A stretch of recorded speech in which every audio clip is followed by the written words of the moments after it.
जी शुरू करते हैं central bank and monetary policy. सबसे पहले नाउ सेंट्रल बैंक क्या है? Central bank the entity responsible for issuing currency and overseeing the overall monetary policy in a country या countries. तो सेंट्रल बैंक वो इदारा जिसने दो काम करने हैं लाजमी। Number one, currency issue, note छापने की मशीन इनके पास होती है, और उसके साथ साथ मॉनेटरी पॉलिसी बनाना और उसको ओवरसी करना, बनाती है with the help of government, और उसको साथ साथ ओवरसी करना कि क्या सही से इसकी इम्प्लीमेंटेशन हो रही है या नहीं हो रही है कंट्री के अंदर। It is also concerned with meeting a number of objectives such as currency stability, low inflation, full employment. अब पाकिस्तान में ये रोल कौन प्ले कर रहा है? State bank of Pakistan. तो करेंसी स्टेबिलिटी, इन्फ्लेशन को कम से कम रखना, फुल एम्प्लॉयमेंट को इंश्योर करना, करेंसी इशू करना और ओवरसी करना कि क्या मॉनेटरी पॉलिसी सही से इम्प्लीमेंट हो रही है या नहीं हो रही है। This is the role of central bank. अब इस सारी बातों को ज़रा डिटेल से देख लेते हैं। सबसे पहली चीज़, नोट इशुएंस। नोट से मुराद है करेंसी नोट। नोट से क्या मुराद है? Currency note. The central bank is the sole authority to issue currency in the country. सिर्फ इन्हीं के पास वो मशीन अवेलेबल है जहाँ से आप पैसा छापते हैं। अगर ये मशीन आप लगवा दें उर्दू बाज़ार में तो बस सोचें कि कितनी महंगाई आपको देखने को मिलेगी। क्यों? इजी मनी बढ़ जाएगी, इन्फ्लेशन आ सकती है। तो it is not only responsible to issue uniform currency in the economy but also to maintain its supply.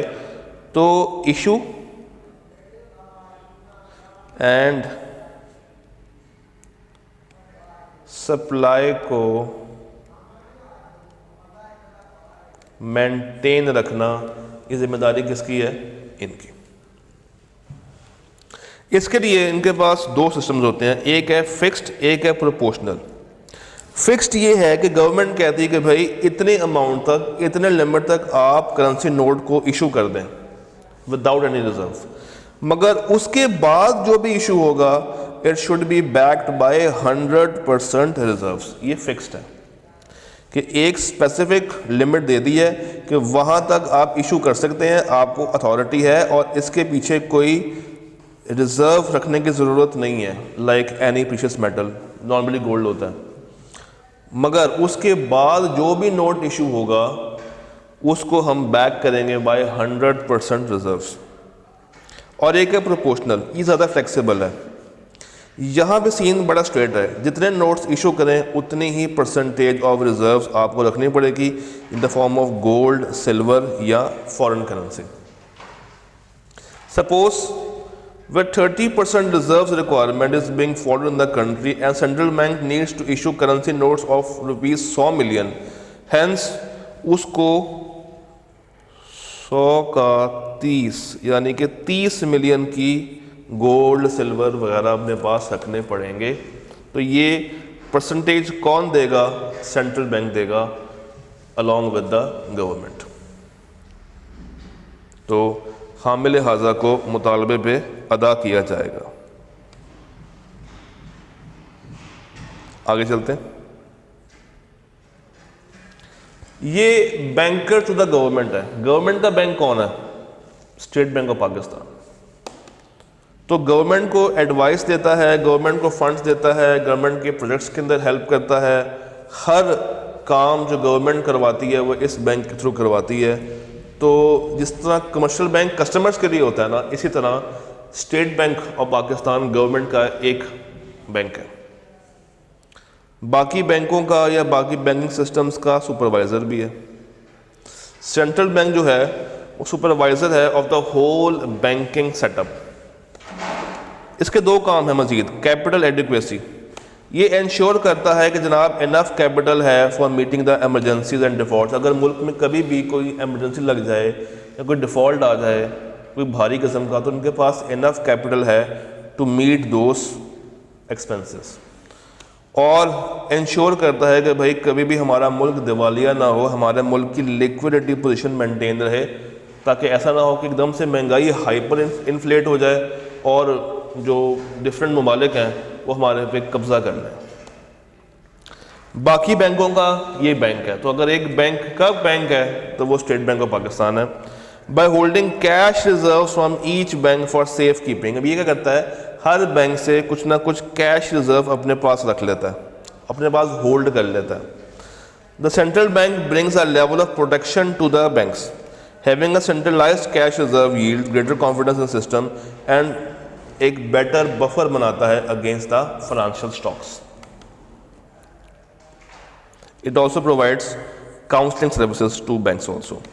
तो लेंडर ऑफ लास्ट रिजॉर्ट, अगर एक कमर्शियल बैंक अपनी फाइनेंशियल रिक्वायरमेंट्स को मीट नहीं कर पा रहा, अगर एक बैंक दिवालिया होने के करीब करीब आ गया है, तो ये आएगा और आके उसकी लिक्विडिटी इंप्रूव करेगा और उस बैंक के अंदर जो लोगों के अकाउंट्स हैं उनको बचा लेगा।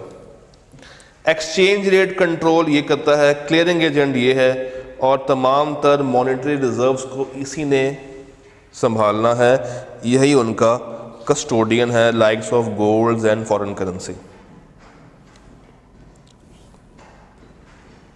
Monetary policy, monetary policy basically क्या है, ऐसी पॉलिसी सेंट्रल बैंक की जिससे इन्फ्लेशन को कंट्रोल किया जा सके, जिससे इन्फ्लेशन को कंट्रोल किया जा सके या रिसेशन को ओवरकम किया जा सके through managing the money supply, through managing money supply. तो मनी सप्लाई से, मनी की सप्लाई से इन्फ्लेशन या रिसेशन को कंट्रोल रखना, this is the main work of a monetary policy. In recession phase, जब रिसेशन आया होता है, सेंट्रल बैंक इंक्रीज कर देता है money supply to increase the aggregate demand for goods and services. जब रिसेशन हो, लोगों के पास खाने पीने के लिए कुछ भी ना हो, तो सेंट्रल बैंक क्या करता है, पैसा फेंकता है मार्केट में, money supply, ease of money बढ़ा देता है, ईजी मनी आ जाती है। To increase the money supply, central bank को क्या करना चाहिए, डिक्रीज करता है इंटरेस्ट रेट। जैसे ही इंटरेस्ट रेट कम होगा, लोग बाय करने के लिए पहुंच जाएंगे, जो रिक्वायरमेंट्स हैं वो हल्की कर देते हैं और ओपन मार्केट में फंड्स फेंक देते हैं कि भाई आओ और पैसा लो, पकड़ो पैसा, ताकि आप लोग डिप्रेशन से बाहर आओ, रिसेशन से बाहर आओ। इससे क्या होता है, एग्रीगेट डिमांड आहिस्ता आहिस्ता बढ़नी शुरू होती है। ये जो एग्रीगेट डिमांड मेरी बढ़ रही है, ये आहिस्ता आहिस्ता इंक्रीज़ होती है, जिससे एम्प्लॉयमेंट जनरेट होती है इन द इकॉनमी। क्योंकि जब डिमांड बढ़ेगी तो सप्लाई बढ़ाने की ज़रूरत होगी, और सप्लाई बढ़ाने के लिए हमें मज़ीद लेबर चाहिए होगी। तो it leads to increase in output level as well as increase in employment within the economy. पहला हमारा इक्विलिब्रियम YE पे बना था, ये YF पे क्यों मूव करके चला गया, क्योंकि प्राइस लेवल, ये देख रहे हैं प्राइस लेवल यहाँ पे इंक्रीज़ हुआ है। इसका मतलब है कि मेरी इकॉनमी ने ग्रो करना शुरू किया। ये है एक्सपेंशनरी मॉनेटरी पॉलिसी, जिसमें आपकी एग्रीगेट डिमांड एक्सपेंड कर रही है, बढ़ रही है, आउटवर्ड शिफ्ट हो रही है। ये शिफ्ट कौन सा कहलाता है, आउटवर्ड शिफ्ट कहलाता है, बाहर की तरफ मूव हो रही है। फिर एक होती है कॉन्ट्रैक्शनरी पॉलिसी। कॉन्ट्रैक्शनरी पॉलिसी ये तब लगाई जाती है जब इन्फ्लेशन बहुत ज़्यादा हो जाती है। तो यहाँ पर क्या होता है, बैंक्स अपने इंटरेस्ट रेट बढ़ा देते हैं, रिक्वायरमेंट्स को बढ़ा देते हैं, ओपन मार्केट के अंदर पैसा कम होना शुरू हो जाता है, जिसकी वजह से डिमांड आहिस्ता आहिस्ता गिरनी शुरू हो जाती है। तो अगर एक्सपेंशनरी करनी हो तो इंटरेस्ट रेट कम कर दूँ, डिमांड बढ़ जाएगी, और अगर इन्फ्लेशन आ जाए इससे तो फिर से इंटरेस्ट रेट खींच दूँ, जिससे पीछे ये इन्फ्लेशन से नीचे की तरफ मूव करें। तो इसको हम कहते हैं कॉन्ट्रैक्शनरी पॉलिसी। ये इनवर्ड मूवमेंट है। ये इनवर्ड मूवमेंट कहलाएगी, अंदर की तरफ मूव हो रही है। Let's talk about the tools of monetary policy. एक है हमारे पास क्वांटिटेटिव टूल्स और उसके बाद है हमारे पास क्वालिटेटिव टूल्स। तो पहले बात करते हैं ऑन क्वांटिटेटिव टूल्स। पहले 3 टूल्स यानी कि changes in reserve requirement, open market operations और डिस्काउंट रेट, ये हैं क्वांटिटेटिव टूल्स, यानी कि ये डायरेक्टली कंट्रोल करते हैं money supply. Every commercial bank has to keep a certain proportion of its total deposits as reserve on the advice of central bank। ये अभी हम लोग बात करके आए हैं कि हर बैंक को अपने पास कुछ रिजर्व रखने पड़ते हैं जो कि एक स्पेसिफिक परसेंटेज है ऑफ द डिपॉजिट्स, और ये कौन देता है? स्टेट बैंक ऑफ पाकिस्तान या सेंट्रल बैंक। इसको हम कहते हैं reserve ratio, RR। In order that the reserves are kept safe, commercial banks will have them deposited at the central bank। Commercial bank क्या करता है? उन रिजर्व्स को अपने पास नहीं रखता, क्योंकि उसको डाउट है कि हम लोग ये भी ना खर्च लें, तो वो क्या करेगा? उस पैसे को स्टेट बैंक के पास रखवा देगा।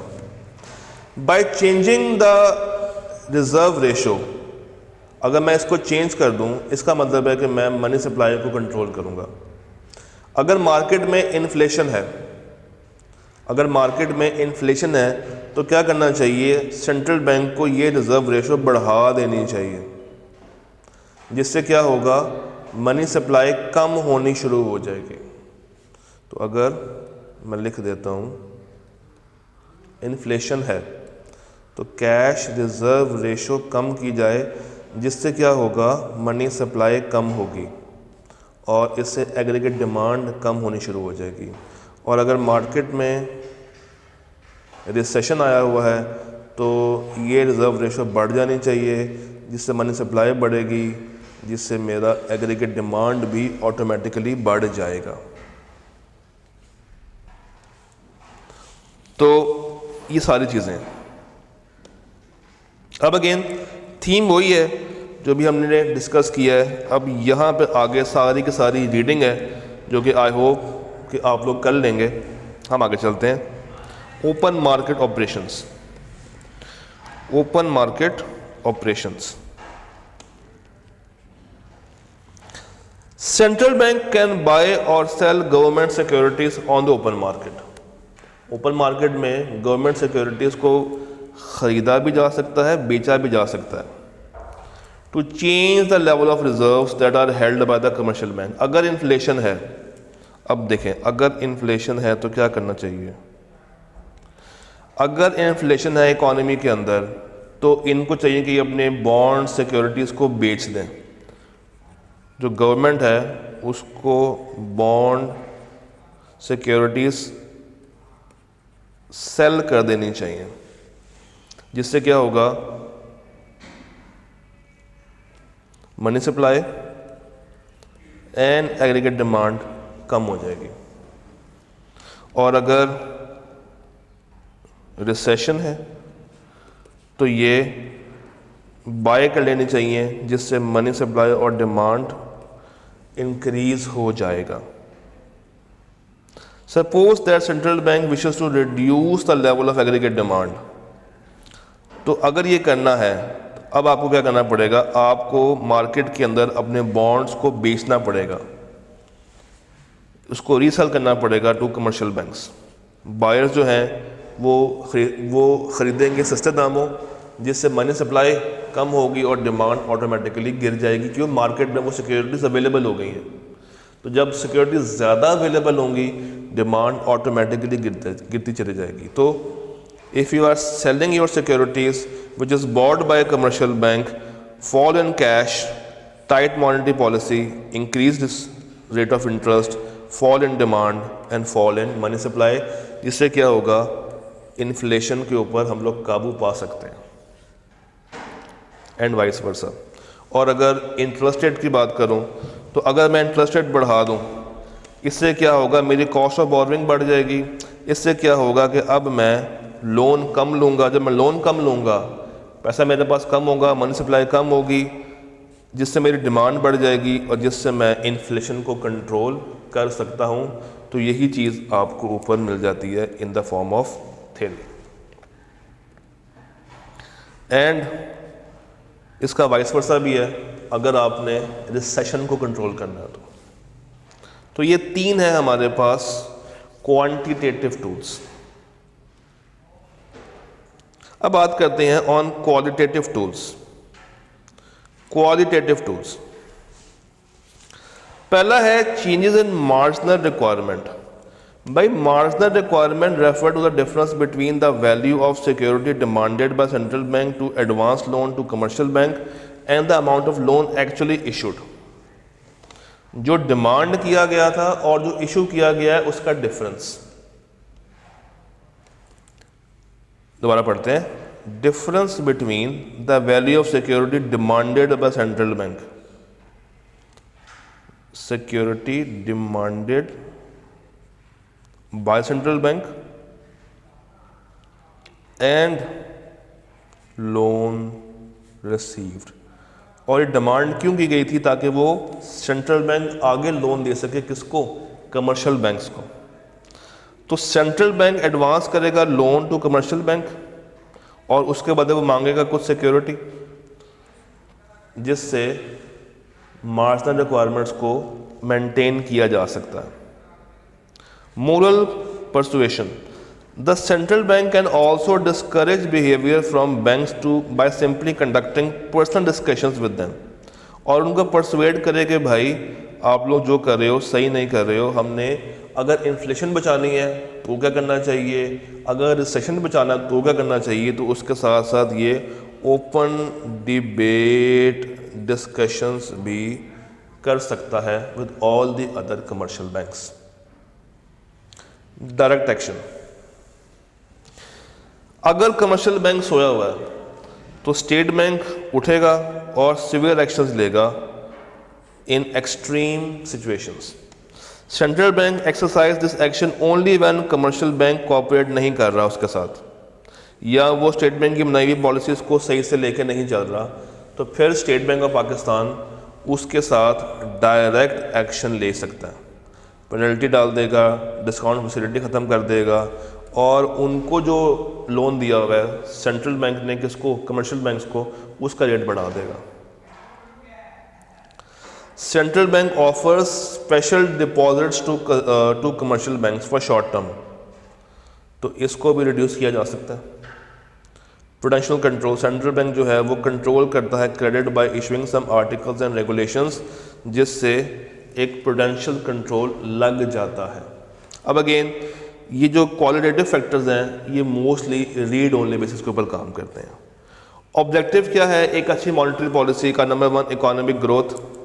One of the most important objectives इस कि भाई आपने अगर इकोनॉमी में रैपिड ग्रोथ लेकर आनी है तो आपको ये इम्प्लीमेंट करनी पड़ेगी। इकोनॉमिक ग्रोथ क्या है? जहाँ पे real per capita income of a country बढ़ रही है over a long term time, यानी कि लोगों के पास पैसा आ रहा है, उनके पास डिस्पोजेबल इनकम है जिसको वो एक्सपेंस आउट करके अपने लिए कुछ बाय कर सकते हैं। प्राइस स्टेबिलिटी, ये इसलिए बनाई जाती है कि प्राइस को स्टेबल रखा जा सके, ना ज़्यादा इन्फ्लेशन हो और ना ही ज़्यादा रिसेशन हो। फुल एम्प्लॉयमेंट लेवल को अचीव किया जा सके, बैलेंस ऑफ पेमेंट को इम्प्रूव किया जा सके, इंपोर्ट एक्सपोर्ट को बराबर किया जा सके, इनके दरमियान इक्वालिटी मुसावात कायम की जा सके। तो आगे चलते हैं। Conflicts, price stability versus full employment. अब या प्राइस को स्टेबल कर लें या एम्प्लॉयमेंट को फुल कर लें। जब आप मॉनेटरी पॉलिसी बनाते हैं जिससे फुल एम्प्लॉयमेंट लेके जा रहे होते हैं तो उससे क्या होता है, उससे प्राइस आपकी स्टेबल नहीं रहती है, और जब आप प्राइस स्टेबल करते हैं तो उससे एम्प्लॉयमेंट ख़राब होनी शुरू हो जाती है। तो ये दो आपस में कभी भी एक साथ काम नहीं करेंगे, आपको इसको बैलेंस रखना पड़ेगा। इकॉनमी को अगर आपने ग्रो करवाना है तो फिर आपको एक्सचेंज रेट चेंज करना पड़ता है, आप उसको स्टेबल नहीं रख सकते। ग्रोथ अगर आपने करवानी है, इकॉनमी डिमांड बढ़ानी है, तो एक्सचेंज रेट गिराना पड़ेगा। और अगर उसको रिजेक्ट करना है, इन्फ्लेशन से बाहर निकालना है, तो एक्सचेंज रेट आपको कुछ और सेट करना पड़ेगा। तो यहाँ पे आपको ये एक्सचेंज रेट मैनिपुलेट करना पड़ेगा उसके साथ साथ। इसी तरह economic growth versus credit control. A way to grow economy might be through the expansion of credit, कि भाई लोन आ गया, उधार आ गया, माल पड़ा हुआ है, पैसा पड़ा हुआ है, खुला पैसा पड़ा हुआ है, मगर इससे क्या होगा, इन्फ्लेशन बढ़ जाएगी और इकोनॉमी ग्रो नहीं करेगी, इकोनॉमी को नुकसान होना शुरू हो जाएगा।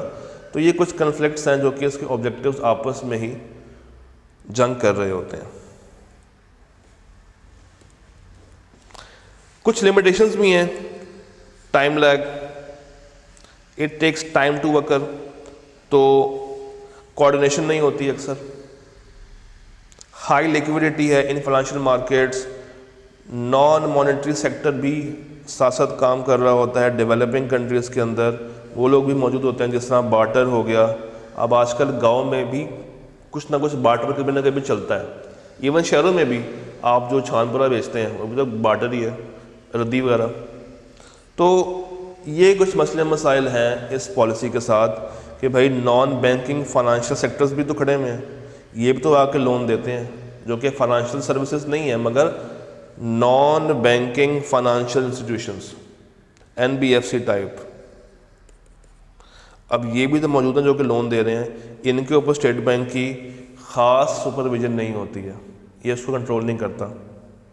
हाई लिक्विडिटी इन फाइनेंशियल मार्केट्स, जब स्टेट बैंक टाइटन करता है पॉलिसी को, इसका इफेक्ट ये आता है कि लोग अपने एसेट्स बेचना शुरू कर देते हैं और वहाँ से पैसा ले आते हैं। जब पैसा आ गया फिर से वो इन्वेस्ट करेंगे, फिर से डिमांड बढ़ा देंगे। तो ये मसले हैं इस पॉलिसी के साथ जो कि आपने साथ साथ टैकल करने होते हैं वन बाय वन। अब अगेन यहाँ से ऑनवर्ड्स जितनी बातें हैं mostly they are of reading nature. आप पढ़ें, जो परेशानी हो बताएं, ग्रुप में लेकर आएँ, उसको डिस्कस करते हैं, एवेलुएट करते हैं, बट अगेन फोकस अब होना चाहिए बुक रीडिंग के ऊपर आपका ज़्यादा से ज़्यादा। तो chapter 12 comes to an end और अब मुलाकात करेंगे किसी नेक्स्ट चैप्टर के साथ। तब तक के लिए अल्लाह हाफ़िज़।